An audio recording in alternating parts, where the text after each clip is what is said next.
Es un placer, queridos hermanos, volvernos a encontrar y en esta ocasión iniciando para indicarles el nuevo texto del año 2025. Es «Denle a Jehová la gloria que su nombre merece», basado en el Salmo 96:8, uno de los salmos que en esta semana estamos revisando para obtener perlas. Es la lectura bíblica del Salmo 96 al 99. Este es el texto del año para el próximo 2025. Denle a Jehová la gloria que su nombre merece.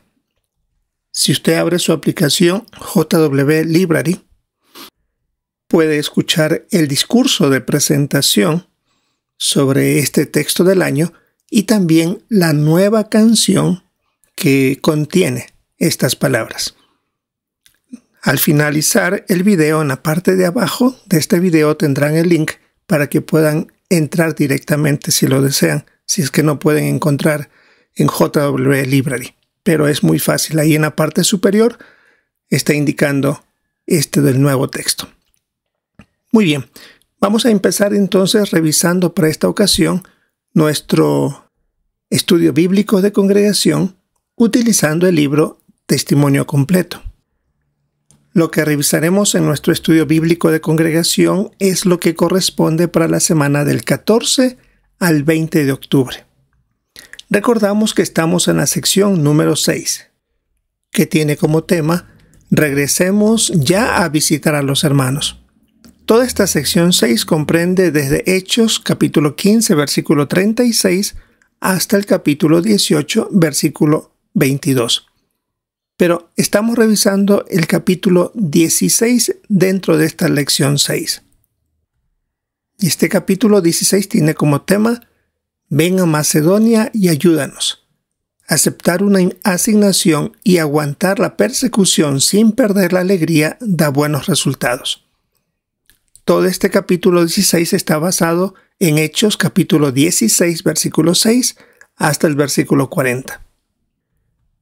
Podemos ubicarnos en nuestro libro en la página 129. Y ahí tenemos el subtítulo «La gente se lanzó contra ellos», basado en Hechos 16, versículos 16 al 24. Y estudiaremos hasta el párrafo 18, donde concluye este capítulo 16. Así que vamos analizando desde el párrafo 10. ¿Qué hicieron los demonios para tratar de detener a Pablo y sus compañeros? En los versículos 16 al 18 del capítulo 16 de Hechos, menciona que los demonios hicieron todo lo posible por detener a Pablo y sus compañeros. Por ejemplo, se encontraron con una joven poseída por un demonio y que esta joven hacía ganar dinero a sus amos porque predecía el futuro. Mientras los seguía, ella se puso a gritar: «Estos hombres son esclavos del Dios Altísimo y les están predicando el camino de la salvación». Esto tal vez podría ser una manera de confundir a las personas pensando de que lo que ella decía con lo que hacía Pablo tenía relación y venía de la misma fuente que era Dios. Y también, por supuesto, quería robarles la atención de la gente. En el versículo 18 de este capítulo 16 de Hechos, dice que Pablo se cansó de lo que ella estaba diciéndolo durante muchos días. No solo fue un momento, fueron muchos días, y le ordenó en el nombre de Jesús al demonio que saliera de ella. Y así fue. Dejó, dice, a ella libre de aquel demonio gracias a esta acción de Pablo. Veamos el párrafo 11. ¿Qué les pasó a Pablo y a Silas después de expulsar al demonio? Como era lógico, los amos de esta esclava, cuando se enteraron de lo que había sucedido, de haber pedido ya esta fuente de dinero fácil, se enojaron muchísimo y arrastraron a Pablo y Silas hasta el mercado. Lo llevaron delante de los magistrados. Los acusaron de perturbar la paz y promover aparentemente ciertas costumbres que los romanos no podían aceptar. Así que de inmediato indica el relato que se lanzaron contra ellos y comenzaron a acusarlos y por supuesto los jueces ordenaron que los golpearan con varas ahí públicamente. Menciona el relato de Hechos 16, del 19 al 24, que terminaron con muchas heridas, los llevaron arrastrando a la prisión. Y el carcelero los metió en el calabozo y les sujetó los pies en el cepo. De esa manera ellos no podían moverse y estaban en una posición muy incómoda. Veamos ahora el párrafo 12, la parte A. ¿Cómo veían Pablo y sus compañeros la persecución y por qué? Ellos, por ser buenos lectores de las Escrituras, sabían lo que Jesús había dicho y estaba registrado en Juan 15:20, que serían perseguidos por ser discípulos de Cristo. Por lo tanto, estaban preparados para afrontar oposición, y dura oposición. Sabían que lo que estaba sucediendo les era una demostración de que Jehová los aprobaba, y que en cambio Satanás y sus apoyadores estaban recurriendo a estas tácticas para desanimarlos. Veamos la parte B del párrafo 12. ¿Qué tácticas siguen usando contra nosotros Satanás y la gente que actúa bajo su influencia? Algo parecido a lo de esa época. Siempre tratan de incentivar que otros también se opongan a la verdad y hacia nosotros. Y esto puede ser que en ocasiones en las escuelas y en los trabajos se cuentan mentiras sobre nosotros, acusaciones de cosas que escuchan por ahí sin comprobar que sea cierto, o simplemente porque alguien lo dijo por tener coraje, por haber sido disciplinado, y de esa manera esparce rumores que no son verdad. Incluso en algunos países acusan a los testigos de perturbar la paz y por eso o los golpean y hasta los encarcelan de manera injusta por muchos años, alejándolos de su familia y de la libertad que antes gozaban. Pasemos al subtítulo en la página 130. Enseguida fueron bautizados. Esta parte contiene el relato de Hechos 16, 25 al 34. La pregunta del párrafo 13. ¿Qué situación llevó al carcelero a preguntar qué debía hacer para salvarse? El relato de Hechos 16, 25 al 31 contiene lo que sucedió esa noche. Pablo y Silas estuvieron orando y alabando a Dios con canciones. De repente, dice el relato, un terremoto sacudió la prisión y abrió las puertas de las celdas. Cuando el carcelero se dio cuenta, pensó que los presos habían escapado y eso le iba a costar la vida. Y antes de ser torturado por aparentemente tener la culpa, él estuvo dispuesto a quitarse la vida cuando estuvo ya sacando su espada para hacerlo. Pablo en ese momento le gritó: «No te hagas daño, todos estamos aquí». Posiblemente él sabía por qué estaba Pablo y Silas encerrados en la prisión y comenzó a hacer una pregunta: «Señores, ¿qué tengo que hacer para salvarme?». Y en la respuesta que le dieron, lo dirigieron a la persona que podía salvarlo, a Jesús. Por eso le dijeron: «Cree en el Señor Jesús y tú y tu casa serán salvados». Veamos el párrafo 14, la parte A. ¿Cómo ayudaron Pablo y Silas al carcelero? Después de asegurarse que este hombre era sincero en la pregunta que estaba haciendo, y por supuesto también analizando su origen, él era gentil, así que no conocía la palabra de Dios, Pablo y Silas empezaron a ayudarle a entender, a aprender y por supuesto aceptar las verdades fundamentales de las Escrituras. Veamos la parte B. ¿Qué bendición recibieron Pablo y Silas por aguantar la persecución sin perder la alegría?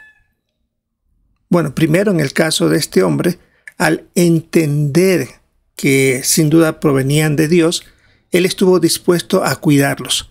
Comenzó a ayudarles a curar sus heridas y se las limpió según el relato bíblico indica. Además, este hombre y los de su casa fueron bautizados. Todo esto tiene que haberles hecho olvidarse de lo que ellos habían pasado en ese día. Sin duda fue una bendición y una alegría que ellos tuvieron. Veamos ahora el párrafo 15, la parte A.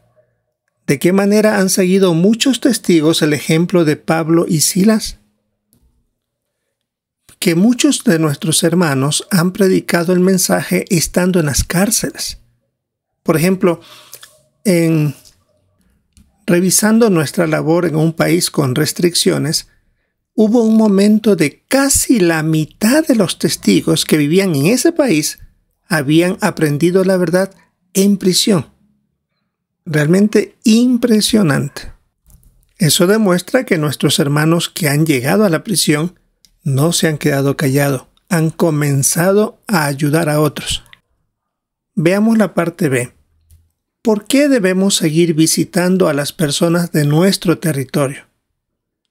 Porque algunas de ellas están dispuestas a responder al mensaje después de haber pasado situaciones muy duras en su vida, parecido a un terremoto que ha sacudido mucho su existencia.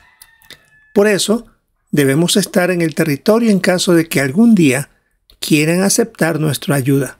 La gente cambia, sus circunstancias cambian, y eso les puede dar la predisposición a escuchar de mejor manera el mensaje de salvación. Veamos el siguiente subtítulo. ¿Y ahora nos echan a escondidas? Esta parte final se basa en el relato de Hechos 16, desde el versículo 35 hasta el 40. La pregunta 16. ¿Qué pasó la mañana después de que golpearan a Pablo y Silas? Los magistrados que habían ordenado golpear a Pablo y Silas y meterlos en la prisión, ahora les mandaron a decir que podían ser liberados. Pero Pablo, según el relato bíblico, dijo lo siguiente: nos dieron golpes públicamente sin habernos juzgado, aunque somos romanos, y nos metieron en la prisión. ¿Y ahora nos echan a escondidas? Pues no, que vengan ellos mismos a sacarnos. ¿En qué se basaba Pablo para hacer eso? Porque según la ley romana, con la nota que tenemos en este párrafo, todo ciudadano siempre tenía derecho a un juicio justo y nunca debía ser castigado públicamente sin haber sido juzgado y declarado culpable. Acá solamente se lo hizo porque la gente empujó a que se lo realice, pero nada más. Por eso es que Pablo mencionó, ellos son romanos, tienen que tratarlos como tales. ¿Qué sucedió? Por eso, cuando ellos se enteraron que habían castigado a 2 ciudadanos romanos y que habían violado los derechos de Pablo y Silas, porque debían haber tenido ese juicio justo, tuvieron que pedirles disculpas en público y suplicarles que se marchen.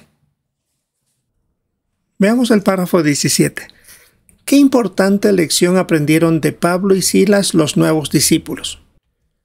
Pablo y Silas aguantaron el castigo, aunque eran romanos. Es interesante que en Hechos 22, versículos 25 y 26, también les sucedió algo similar cuando los golpearon, les dieron latigazos públicamente. Y Pablo, después de haber recibido el castigo, le dijo al oficial del ejército que él era romano, y ahí vino un problema legal para los que habían actuado de esa manera. Así que esto está demostrando que los cristianos pueden mantenerse firmes ante la persecución y no necesariamente quieren evitar el castigo, haciendo uso de un derecho legítimo, como en este caso, de ser ciudadanos romanos. Otra ventaja fue que obligaron a los magistrados a que públicamente reconocieron que habían hecho algo mal, y eso sin duda iba a servirles de advertencia para los siguientes cristianos que tal vez sean acusados de algo injusto. Pusieron un precedente para que esto proteja a los demás.